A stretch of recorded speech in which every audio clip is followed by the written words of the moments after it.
What's up, everybody? This is SanchoWest. Let's talk about that epic Raw after Mania, the first one on Netflix and the longest episode of Netflix for the Raw faction. And hey, it is April 21st, 2025, where it all went down. And if you want more wrestling videos, please sure to sub to this channel. I'm the co-host of the Wrestling School podcast, and this is a great place. This is a safe place for already hot takes and things of that sort. So thank you so much for tuning in. Let's talk about Raw after Mania. One of the things about Raw after Mania is it's definitely lost its luster throughout the entire years. And even under Triple H's regime, there was the one after WrestleMania 39 that had Cody and Brock Lesnar kind of looking at each other. And that was weird because that still had Vince McMahon come back. WrestleMania 40 Raw after Mania wasn't that really hype, but this one right here definitely had to be one of the hypest Raw after Mania. And I have to say, it absolutely washed that bad taste out of my mouth from WrestleMania 41 night 2. And I gotta say, it kind of feels like that WrestleMania was the setup for this night. I always said the Raw after Mania is like the new season. It's the episode 1 of a new season for the WWE. And oftentimes, when you look at the catalog of Raws and SmackDowns, this is the one that they start with. So what a banger of a season premiere for this. Let's talk about the first segment, John Cena and Randy Orton. That was a big surprise that having Randy Orton be the first one. I know there's a lot of people speculated that it would be Randy Orton and John Cena, considering the poster of Backlash. It's in Randy Orton's city as well as backyard of St. Louis. To have Randy Orton have all those things, it'd be John Cena or the winner of WrestleMania and John Cena or Cody. But John Cena comes out and cuts basically the same type of promo where it roasts the crowd and kind of just puts us in our place. But what is boistered by that is that he is the 17th time champion, and the crowd just loves him, and they are eating out of John Cena's hand. And what I've said before is that I've seen everything that I needed to see in terms of heel Cena. I know I'm going to get. But what I haven't seen is how baby faces are going to react to John Cena. And boy, to have somebody say he's going to ruin pro wrestling like John Cena has said countless times, and on the Pat McAfee show today, which is I highly recommend you should check out the Pat McAfee show.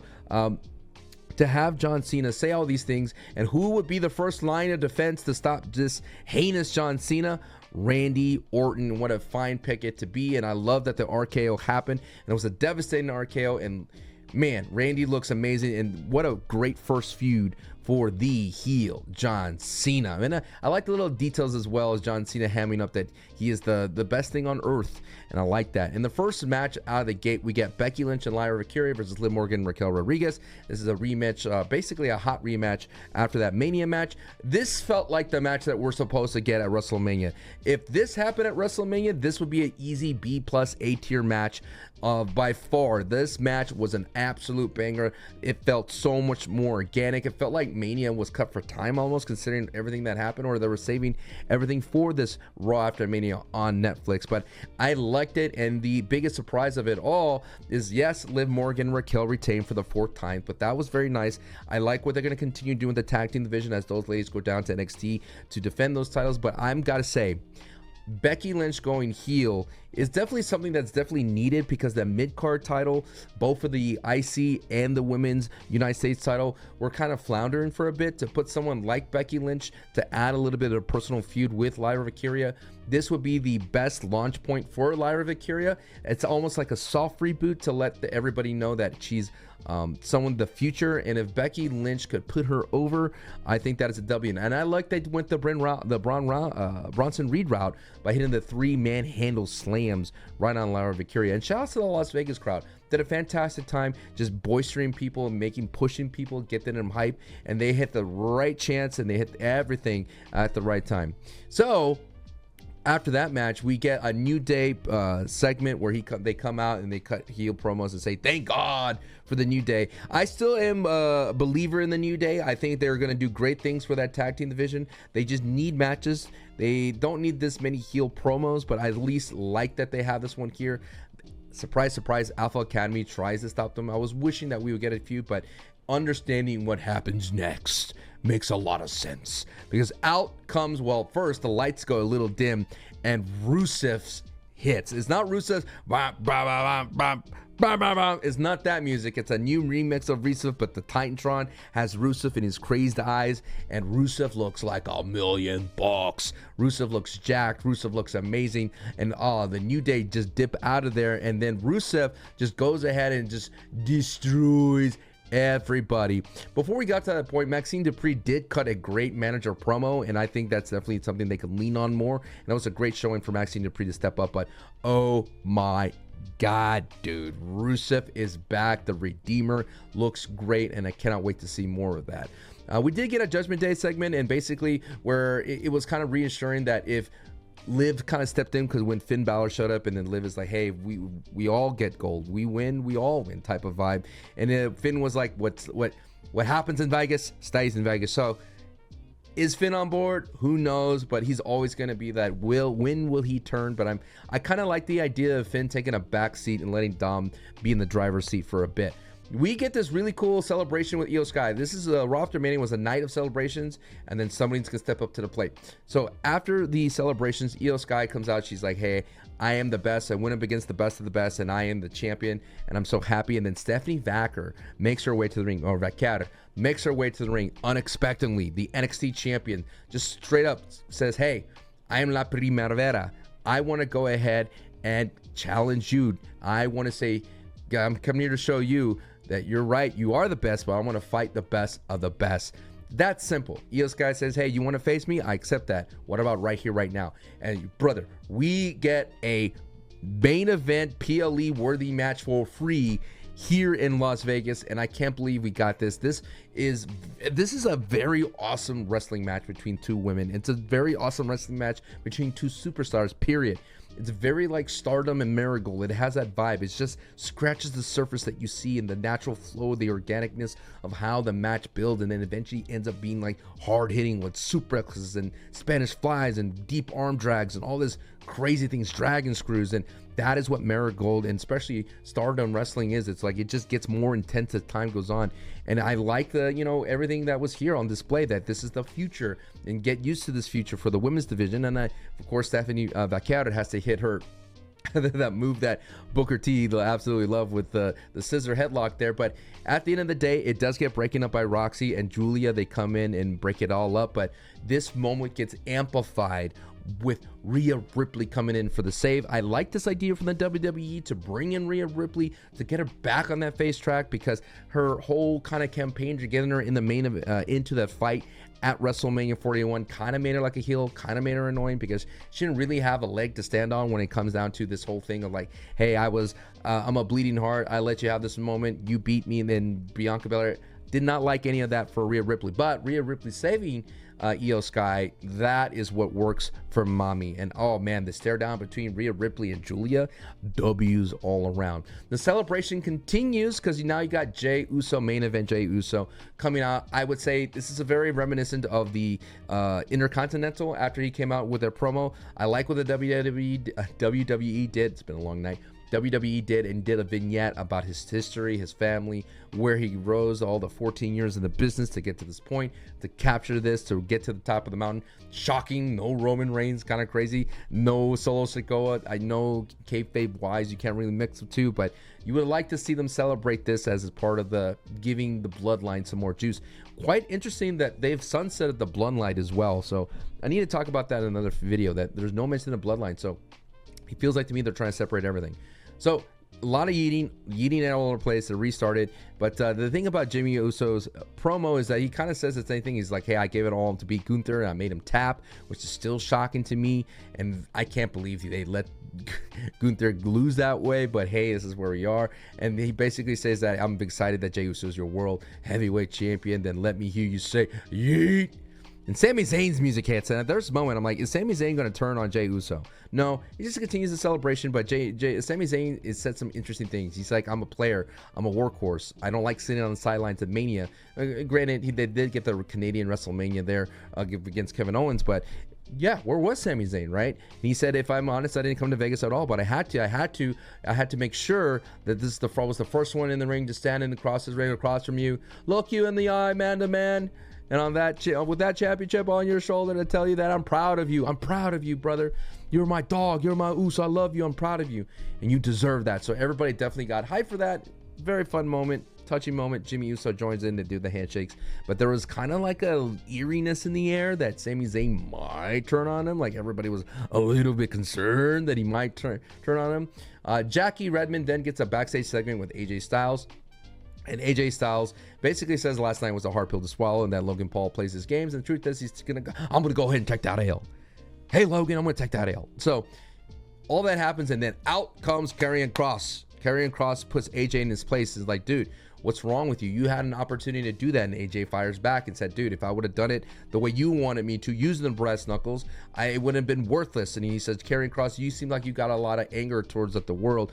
Don't go ahead and take me down with it. You need to go ahead and solve that problem yourself. Some really great lines, and Kross says, maybe I will do that, as he walks away. So I'm very, very excited for Karrion Kross. I'm glad Karrion Kross didn't get buried after his shoot style promo he cut on the Raw after the Mania, the official WWE podcast. Cut the craziest promo that I highly recommend you see, and we'll talk about it more on the Wrestling is Cool podcast with Santi's at, but unbelievable stuff.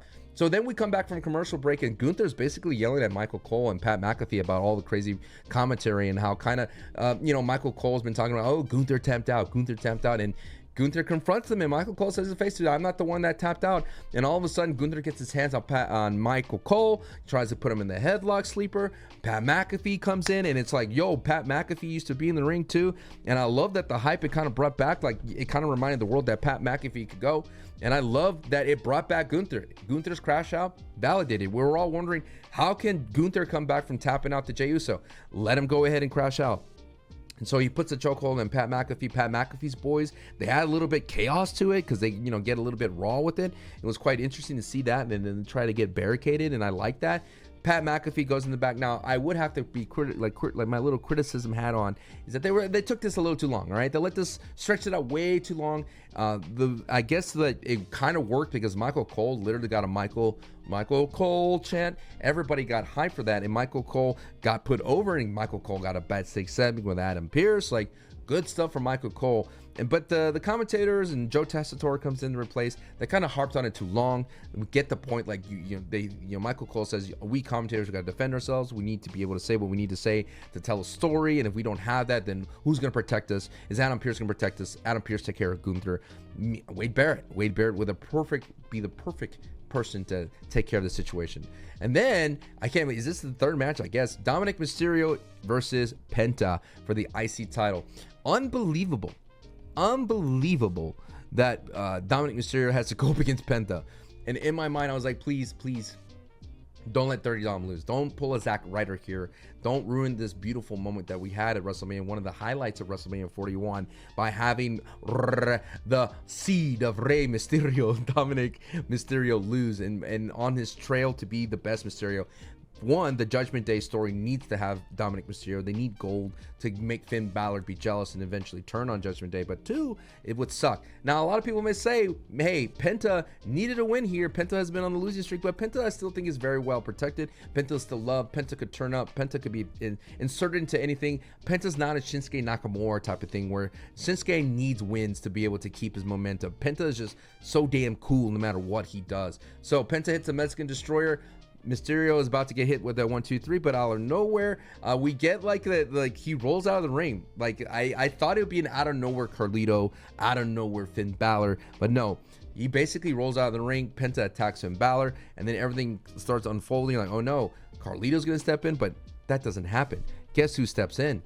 JD McDonough, bro. JD McDonough comes back from injury where he busted his head on the table, causing him to puncture a lung and break some ribs. This man was supposed to be out for a while. In an interview with Chris Van Vliet, he was like, dude, if I could go, I could go. I'll come back as soon as I can. Said in a very charismatic Irish accent. So very, very cool to see JD McDonough come back. And I'm hoping that Finn Balor and JD will find a place for Finn Balor to give him that lifeline that he desperately needs. But, yo, Rey Mysterio's seed, Dominik Mysterio does a good job. I need to stop saying that because that is gross. Dominik Mysterio delivers a 619 connecting with the frog splash to beat Penta after that distraction from JD McDonough, who shoved Penta off the top rope. So now we're still here. We get a Grande Americana vignette celebrating. I'm hoping the vignettes and the Spanish or dubbing and things like that, where the Mexican or the Spanish accent, the Mexican accent with the dubbing, it's gonna run its course. It had its charm, but I think we need to lean more into Grande Americano and find another layer, because if they keep doing it this way, it's just gonna run out of steam. In your main event sequence, it is Seth Rollins and Paul Heyman hitting the ring, and it is bizarre to see Paul Heyman hand Seth Rollins the mic. But Seth Rollins starts off with, I am a visionary, I am a revolutionary, I took the wise man from Roman, I stole CM Punk's best friend, and I am the winner of the main event of WrestleMania. I am Seth freaking Rollins, and the crowd loves it. There's no boos here. A lot of thank you, Seth, and things like that. And I was a guy in the camp that Seth Rollins needed to win the most. Seth Rollins was desperate for a win. Babyface Seth Rollins was run its course. It was getting boring. He was running thin with all this. I need to save the WWE. I'm the shield of the WWE. Well, brother, now he's the sword of the WWE. Instantly, CM Punk comes out, makes his way to the ring. They basically get in a back and forth. CM Punk gets his hands on Paul Heyman, but out comes Seth Rollins to save him instantly. And you're thinking like, oh, okay, that's it. We're about to go home. Pack it up. Roman Reigns music hits. Out comes Roman Reigns, gets a spear on Seth Rollins, gets his hands on Paul Heyman, and then you're like, oh my God, who's gonna save Paul Heyman? And out of nowhere, a black hoodied individual. You think it's Solo Sikoa? You think it's Hikuleo and you Bloodline member? Not now. It is a Braun Breaker. Braun Breaker comes out, and he joins Paul Heyman and Seth freaking Rollins. This is monumental. This is a WrestleMania moment. This is a Raw after Mania moment indeed. This is how you cook Triple H. This is expected, kind of. People wanted Paul Heyman and Braun Breaker eventually, but the idea to assert him now and to put him with Seth Rollins to create a new faction, to reassert the dominance of Paul Heyman, to make meaning to Heyman's guys, to give a big obstacle for the CM Punk and Roman Reigns to go over that's not an absent Rock or final boss and not a part-timer, to actually put it into two workhorses alongside a workhorse manager. Now that is exciting. That we could sink our teeth into. That you could sick a dog, Braun Breaker on Jey Uso to be the first feud for that. This is going to be great things for Monday Night Raw going forward. Great things for Paul Heyman. Great things for Seth Rollins, because now he feels like an architect. He feels like a little bit of that Messiah persona that he was doing at the Thunderdome. Seth Rollins, as a leader of a faction, does great things. My only hope is that Braun Breaker gets opportunities on the microphone. I don't want Braun Breaker to take a back seat and just chill and not do anything and let Paul Heyman go, ladies and gentlemen, I don't want him to do that. Braun Breaker. I don't want that. It's too Brock Lesnar-y, Braun Breaker is his own dude. This is his own beast. This dude's the future. Let him cut some Steiner math problems in there. You know what I mean? Let him get in there. Seth Rollins does end the night with some curb stomps on both CM Punk with Seth Rollins and just CM Punk and Roman Reigns, and just reiterates that he's the architect. And then you got Rollins standing tall with Heyman and Braun Breaker as the credits roll. Wow. Unbelievable. And that is what happened on Monday Night Raw, Raw after Mania. And I gotta say, I'm all gas, no brakes. You know what I mean? So really good stuff. And this is like, I think this doesn't like rid Triple H of what happened on WrestleMania Night 2. This doesn't fix what happened there. You could still have a dud of a Mania main event on Night 2 and then come back around and deliver Raw after Mania. I think if you would have had a dud there and a dud Raw after Mania, would have been like, ugh. But you get so many returns, you get so many heel turns, and you get some like Rusev coming back after 4 or 5 years. Man, it feels rejuvenating. It went from where's the Rock, this sucked, to all right, we got something here. But be sure to sub if you want more of this. I know there's no kind of fancy edits. You don't see any kinds of the things what happened. But if you want to see all the footage and things like that, check out our Patreon on The Wrestling Is Cool. I don't do the reviews for Monday Night Raw. Santi does, but he will have all that footage, and I do SmackDown. But let me know if you want me to do this kind of review for SmackDown. Tell your friends, sub, peace and love.